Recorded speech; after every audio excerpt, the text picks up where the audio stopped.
Assalamualaikum warahmatullahi wabarakatuh. Kami dari kelompok 3 C19C beranggotakan 4 orang, yaitu Andinisa Fadila Lukman, Abdul Halik Ahmad, Zelika Putriatisha, dan Sri Padila. Jadi pada kesempatan kali ini kami akan memaparkan materi mengenai tentang layanan awal pendidikan anak berkebutuhan khusus. Nah, baik. Di sini ada 4 poin, yaitu pengertian, prinsip, pendekatan, dan model. Pada poin pertama yaitu pengertian dari layanan pendidikan anak berkebutuhan khusus.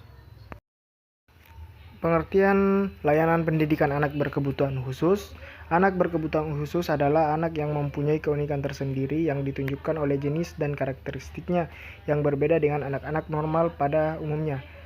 Dengan kondisi seperti ini tentunya dalam memberikan layanan pendidikan anak berbeda dengan anak-anak normal pada umumnya. Oleh sebab itu, sebagai guru dan pendidik perlu memiliki beberapa pengetahuan dan pemahaman mengenai cara memberikan layanan yang sesuai agar anak-anak yang kurang beruntung ini memperoleh pendidikan secara optimal. Layanan pendidikan merupakan suatu kajian penting untuk memenuhi kebutuhan anak berkebutuhan khusus yang memiliki keunikan tersendiri dalam jenis dan karakteristiknya dan membedakan mereka dari anak-anak normal pada umumnya. Namun apabila guru telah memiliki pengetahuan dan pemahaman mengenai cara memberikan layanan yang baik, maka akan dapat dilakukan secara optimal.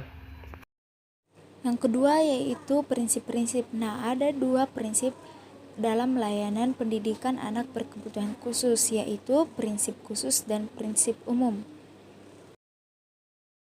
Prinsip umum seperti pemberian layanan pendidikan anak berkebutuhan khusus harus didasarkan pada pemberian kesempatan kepada seluruh anak yang berkebutuhan khusus dari berbagai tingkatan ragam dan jenis kecacatan yang ada. Kemudian, sebelum memberikan layanan kepada anak berkebutuhan khusus, guru atau pendidik harus dapat mengungkapkan atau memahami terlebih dahulu kemampuan fisik dan psikologis dari masing-masing anak. Hal ini sangat penting agar guru atau pendidik dalam memberikan layanan sesuai dengan tingkat kemampuan yang dimiliki oleh masing-masing anak berkebutuhan khusus. Kemudian, guru atau pendidik dalam memberikan layanan harus mengacu pada program yang dinamis, yaitu disesuaikan dengan perkembangan yang terjadi pada peserta didik. Dengan demikian, guru dituntut selalu mengkaji teori pendidikan yang berkembang setiap saat. Kemudian layanan pada anak berkebutuhan khusus tidak boleh dibeda-bedakan. Semua harus diberi kesempatan untuk mendapatkan layanan agar dapat mengembangkan potensi sesuai dengan kemampuannya masing-masing. Kemudian layanan pendidikan anak berkebutuhan khusus diperlukan adanya kerjasama dari pihak-pihak yang terkait. Beberapa pihak yang terkait yang paling utama adalah orang tua peserta didik, karena mereka perlu dilibatkan dalam merancang dan menyelenggarakan program pendidikan. Kemudian, layanan anak berkebutuhan khusus harus dilakukan dengan rasa kasih sayang, bukan belas kasih. Untuk itu, sebagai guru harus dapat memberikan kasih sayang dengan ditunjukkan melalui menghargai dan mengakui keberadaan anak, menyapa dengan ramah, memberi tugas sesuai dengan kemampuan anak, dan sebagainya. Kemudian yaitu prinsip khusus. Yang pertama yaitu prinsip totalitas, artinya adalah keseluruhan atau keutuhan.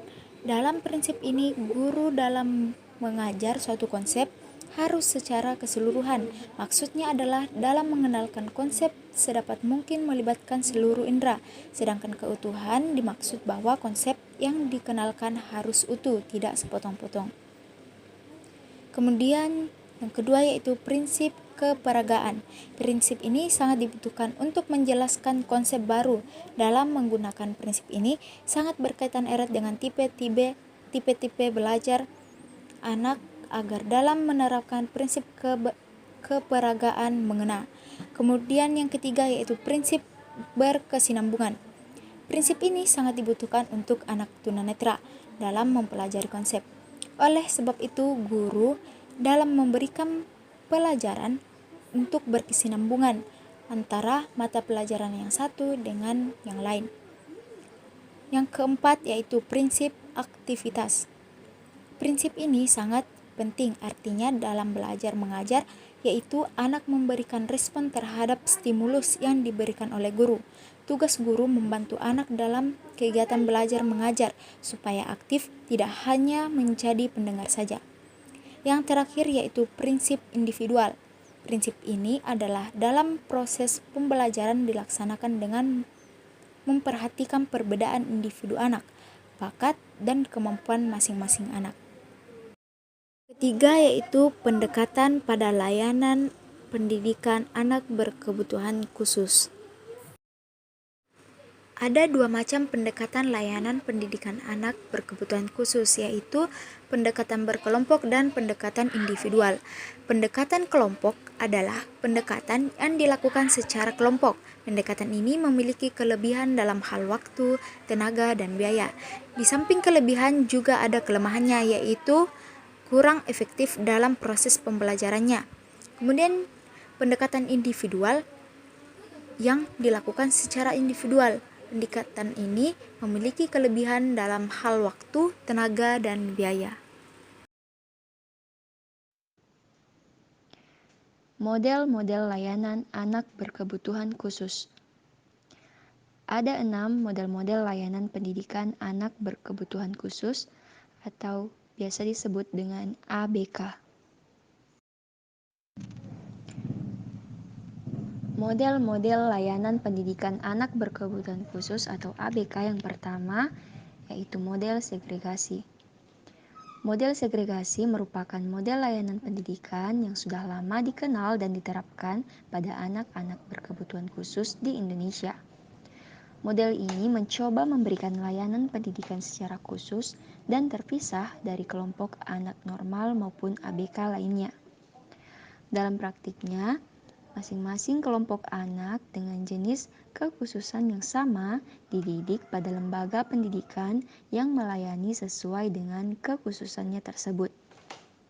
Sebagai contoh, SLB atau A, Lembaga Pendidikan untuk Anak Tunanetra. SLB atau B, Lembaga Pendidikan untuk Anak Tunarungu. SLB atau C, Lembaga Pendidikan untuk Anak Tunagrahita. SLB atau D, Lembaga Pendidikan untuk Anak Tunadaksa. Dan SLB atau E, Lembaga Pendidikan untuk Anak Tunalaras. Sekolah autisme, sekolah anak ber-IQ sedang, sekolah anak berbakat, dan sebagainya. Yang kedua, model kelas khusus. Sesuai dengan namanya, keberadaan kelas khusus tidak berdiri sendiri seperti halnya sekolah khusus atau SLB, melainkan berada di sekolah umum atau reguler. Keberadaan kelas khusus tidak bersifat permanen, melainkan didasarkan pada ada atau tidaknya anak-anak yang memerlukan pendidikan atau pembelajaran khusus di sekolah tersebut. Pada kelas khusus biasanya terdapat beberapa siswa yang memiliki derajat kekhususan yang relatif sama. Untuk menanganinya digunakan pembelajaran individual atau individualized instruction, karena masing-masing anak memiliki kekhususan. Tujuan pembentukan kelas khusus adalah untuk membantu anak-anak agar tidak terjadi tinggal kelas atau drop out, atau untuk menemukan gejala keluarbiasaan secara dini pada anak-anak sekolah dasar. Dalam praktiknya, kelas khusus bersifat fleksibel. Ada kelas khusus sepanjang hari dan kelas khusus untuk bidang studi tertentu. Dalam kelas khusus sepanjang hari, ABK dididik oleh guru khusus di ruangan atau kelas yang khusus pula. Pada jam-jam istirahat, anak-anak ini dapat berinteraksi dengan mereka yang bukan ABK. Sedangkan pada jam-jam pelajaran mereka hanya berinteraksi dengan sesama mereka yang berkategori ABK. Kelas khusus ini hampir mirip dengan sekolah segregasi. Hanya lokasinya berada dalam satu naungan sekolah induk atau reguler. Untuk bidang studi tertentu, ABK belajar bidang studi yang tidak dapat mereka ikuti di kelas reguler. Adapun untuk bidang studi tertentu seperti olahraga, kerajinan tangan, musik, dan lain-lain dapat dilakukan secara bersama-sama dengan anak yang bukan ABK. Selanjutnya yang ketiga ada model sekolah dasar luar biasa atau SDLB. SDLB keberadaannya hampir mirip dengan SLB. Akan tetapi SDLB sesuai adalah sekolah yang diperuntukkan dan untuk menampung anak-anak berkebutuhan khusus usia sekolah dasar dari berbagai jenis dan tingkat kekhususan yang dialaminya. Oleh karena itu dalam SDLB anak ABK kategori tunanetra, tunarungu, tunagranita, dan sebagainya. Mereka belajar di kelas masing-masing yang dimana disesuaikan dengan jenis kekusukannya. Akan tetapi mereka bersosialisasi secara bersama-sama dalam satu naungan sekolah. SDLB pada hakikatnya adalah SD negeri impres biasa tetapi diperuntukkan bagi anak usia wajib belajar yang memerlukan pendidikan khusus. Kemudian yang keempat ada model guru kunjung. Model guru kunjung dapat diterapkan untuk melayani pendidikan ABK yang ada atau bermukim di daerah terpencil, di daerah perairan, daerah kepulauan atau tempat-tempat yang sulit dijangkau oleh layanan pendidikan khusus yang telah ada, misalnya SLB, SDLB, kelas khusus dan sebagainya. Kemudian yang kelima, sekolah terpadu. Sekolah terpadu pada hakikatnya merupakan sekolah normal biasa yang telah ditetapkan untuk menerima anak berkebutuhan khusus atau ABK. Mereka belajar bersama-sama dengan anak-anak normal dengan diajar oleh guru umum, sedangkan materi-materi yang memiliki sifat kekhususan diberikan oleh guru pendamping. Dalam pelaksanaannya, pendidikan terpadu dapat berlangsung secara 1. Terpadu penuh atau sepanjang hari pelajaran. 2. Secara terpadu sebagian atau khusus bidang studi tertentu. Yang terakhir atau keenam, pendidikan inklusi atau inclusive education. Kata inklusi bermakna terbuka, lawan dari kata eksklusi yang bermakna tertutup. Pendidikan inklusi berarti pendidikan yang bersifat terbuka bagi siapa saja yang mau masuk sekolah, baik dari kalangan anak normal maupun anak berkebutuhan khusus atau ABK. Demikian pula dengan lingkungan pendidikan, termaksud ruangan kelas, toilet, halaman bermain, laboratorium, dan lain. Harus dimodifikasi dan dapat diakses oleh semua anak, termaksud anak-anak berkebutuhan khusus. Pelaksanaan pendidikan inklusi dilatar belakangi oleh filsafat mainstreaming yang menyatakan bahwa dunia yang normal harus berisi manusia dan anak yang normal pula. Demikian pula komunitas sekolah yang normal harus ada kebersamaan antara anak normal dan anak tidak normal, baik pada saat menerima pembelajaran dalam kelas maupun pada saat bersosialisasi di luar kelas.